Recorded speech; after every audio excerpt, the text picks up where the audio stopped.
50,000 টাকা নিয়ে বেরোচ্ছি, পানি না, বাড়ি থেকে আরো 2 লাখ টাকা নিয়ে আসবো প্রয়োজনে।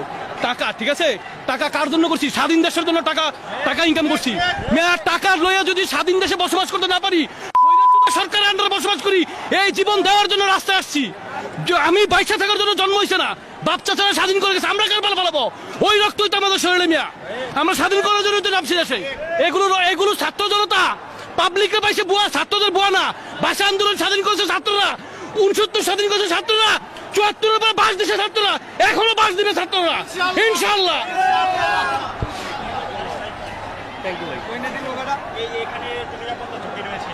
কোন নিরাপত্তা ঝুঁকি নাই আমার দেশে, আমি চলবো। নিরাপত্তা বলতে কি? আমার দেশে আমার নিরাপত্তা দেবে, আমি নিরাপত্তা দেবো আমার নিজেকে।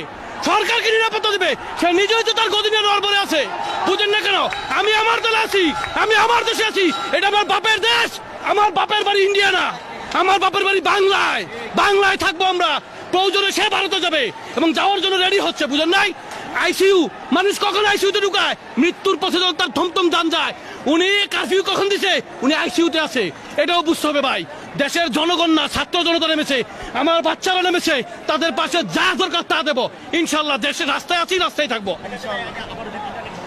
বন্ধ তো করে দিয়েছে, পাবলিক জেনে গেছে, রাস্তায় নেমে থাকবো, বসে থাকবো, ইন্টারনেট যা ইচ্ছে তা করো। তার এই ক্ষমতা, ইন্টারনেট আর কোনো ক্ষমতা নাই। কোন কারফিউ তো চলতেছে।